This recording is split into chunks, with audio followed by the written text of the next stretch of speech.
안녕하세요, 퍼식입니다. 최근 한국에서 민식이법 법안이 통과되면서 스쿨존에 대한 관심이 커지고 있습니다. 스쿨존에 과속 카메라 설치를 의무화하고 발생하는 사고에 대한 가중 처벌을 하자는 법안인데, 최근 5년 사이에 스쿨존 내에서 교통사고로 인해 5명의 어린이가 사망했고 2,581명의 어린이가 부상을 입었다고 합니다. 이 사고가 운전자의 부주의 때문인지 아니면 스쿨존에 대한 인프라와 법률이 미흡한 건지에 대해서는 현재 논란이 많습니다. 제가 한국에 살고 있지 않기 때문에 최대한 제 개인적인 의견은 배제하고 여러분이 스스로 판단하실 수 있도록 해외 스쿨존 관리법에 대해서 소개해 드리겠습니다.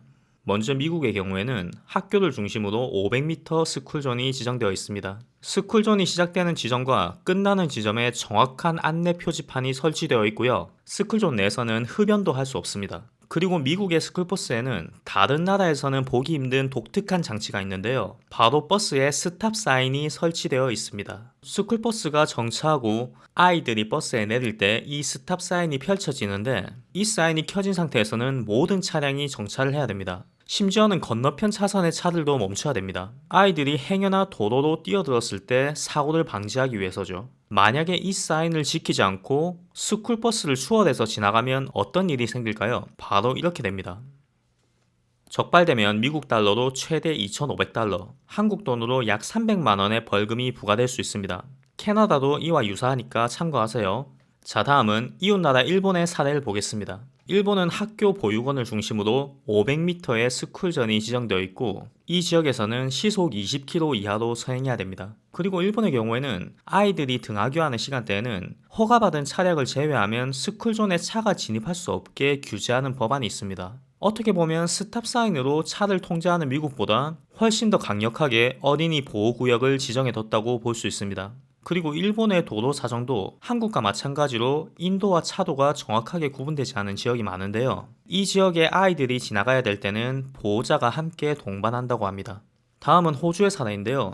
호주의 경우에는 스쿨존 법안이 상대적으로 가벼운 편입니다. 호주는 평상시에는 인도에 사람이 많이 다니지 않기 때문에 등하교 시간대에만 스쿨존 규칙을 시행하고 있습니다. 아침 8시, 그리고 오후 2시 30분부터 1시간 30분 동안만 운전자가 스쿨존 규정 속도를 지키면 되고요. 만약에 이 시간대에 과속하다가 적발될 시에는 최소 200달러의 벌금과 높은 벌점이 부과됩니다. 그리고 이 벌점이 일정 점수 이상 쌓이면 면허 정지가 됩니다. 이 부분은 주마다 법안이 조금씩 다릅니다.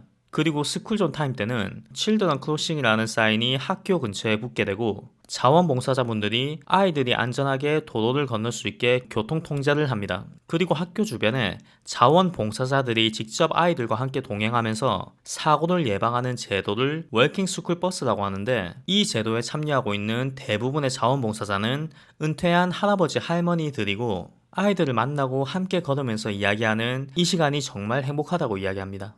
이 제도는 호주가 전 세계에서 처음 실시한 제도이고, 현재 많은 나라가 호주의 이 제도를 벤치마킹하고 있다고 합니다. 이 외에도 독일이나 덴마크 등 유럽의 선진국들은 세계적으로 모범 사례에 뽑힐 만큼 스쿨존에 대한 규정이 매우 강력하게 이루어지고 있고요. 물론 전 세계 모든 나라가 스쿨존을 법적으로 제재하고 규정하고 있는 건 아닙니다. 동남아시아 국가나 중국의 경우에는 여전히 스쿨존에 대한 보호가 제대로 되지 않고 있는 상황이고요. 하지만 한국이 조금 더 살기 좋은 나라가 되기 위해서는 다른 나라의 선례와 비교하고 벤치마킹해서 한국의 실정에 맞게 적용하는 게 올바른 선택이 아닐까 하는 그런 개인적인 생각입니다.